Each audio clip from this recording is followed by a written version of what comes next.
आसिला अष्टम पे कमिशनर आउ एक अपडेट कर्मचारी दरमारे बड़ प्रभाव जानतु यही परिवर्तन विषय चलतु आज आम जाना केंद्रीय कर्मचारी दरमारे हेबाकु जाउची बड़ परिवर्तन।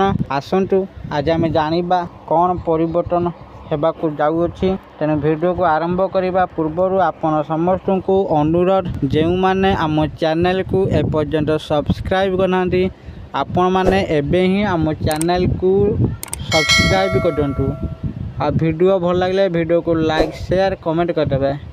तो चलतु देरी न करिकी आज वीडियो को आरंभ करवा। केंद्र सरकार नवेम्बर 3, 2025 रे अष्टम वेतन कमिशन गठन पाई एक विज्ञप्ति जारी करिसेंती। जस्टिस रंजना प्रकाश देसाई नेतृत्व में यही कमिशन 18 मास मध्य सरकार को यार रिपोर्ट दाखल करेंगे। तथापि एथर सर्भर शतावरी TOR किंबा कमिशनर कार्य परिसर स्पष्ट करे जे यार कार्यदक्षता पारंपरिक उपाय दरमा वृद्धि करने बाहर सरकार कमिशनर एजेंडा रे अनेक बड़ परिवर्तन अंतर्भुक्ति करछंती जहाँ सीधा सड़क लक्ष लक्ष कर्मचारी को प्रभावित करिवो। एही वर्षर वेतन कमिशन एजेंडार सबुठारु बड़ एवं नूतन विषय जातीय पेंशन प्रणाली NPS अधीन रे थिबा कर्मचारी मानक सहित जड़ित। विज्ञप्ति स्पष्ट भाव में कमिशन को NPS द्वारा अंतर्भुक्त कर्मचारी मृत्यु सह अवसर ग्राच्युटी समीक्षा एवं सुपारिश करने को निर्देश देइछि जहाँ एकाकृत पेंशन योजना अंतर्भुक्त। यह NPS कर्मचारी मानक पाई एक प्रमुख पदक्षेप कारण सर्वदा सेमानक ग्राच्युटी विषय प्रश्न उठा जाइछि।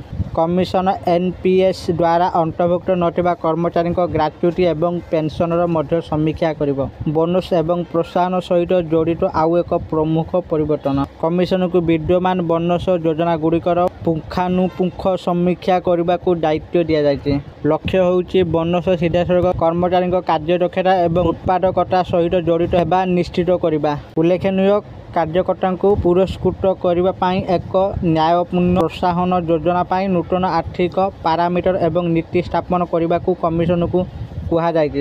यार अर्थ हेउछि कार्यदक्षता आधारित बोनस पाई एक नूतन व्यवस्था प्रचलन करा जाय पारे। तृतीय मुख्य ध्यान भत्ता उपरे सरकारी कर्मचारी माने वर्तमान विभिन्न प्रकार भत्ता पाएंगे। विज्ञप्ति रे बहुल भत्ता उल्लेख करा जायछि एवं कमिशन को से गुड़िक यौतिकिक करने को कहा जायछि। यार अर्थ हेउछि कमिशन समस्त भत्ता समीक्षा करिवो। अनावश्यक हो जाइथिबा भत्ता गुड़िक बंद करा जाय पारे किंबा अन्य भत्ता सहित मिश्रण करा जाय पारे। यह व्यतीत भत्ता पाइबार शर्तावली मध्य परिवर्तन करा जाय पारे। चतुर्थ गुरुत्वपूर्ण कथा हेउछि कमिशनर भूमिका केवल विद्यमान कर्मचारी दरमा वृद्धि करने नुहे कमिशन को एक दरमा गठन विकास कर दायित्व दि जाइछि जहाँ प्रतिभावना व्यक्ति मानू सरकारी सेवा प्रति आकर्षित करे। यह व्यतीत यही गठन कार्य संस्कृति रे दक्षता दायित्व एवं दायित्व को प्रोत्साहित करने उचित। यार सुपारिश करने समय कमिशन जातीय आर्थिक परिस्थिति सरकारी कोषागार उपर बोझ एवं राज्य सरकार उपर प्रभाव को मध्य विचार को नेब। आशा करुछि आपण मानकु अष्टम पे कमिशनर यही नुआ अपडेट निश्चित भाव में भल लगी। जदि आपण मानकु ए वीडियो भल लगी थाए दयाकोरी ए वीडियो को लाइक शेयर और कमेंट करंतु। जो मैंने एपर्यंत आम चैनल को सब्सक्राइब करना आपण मैंने एबे ही आम चैनल को सब्सक्राइब करंतु। आज पे ये फोन देखा आउ एक वीडियो से पर्यंत मु दीपू आपण मान विदाय नौछि। रहुछि धन्यवाद।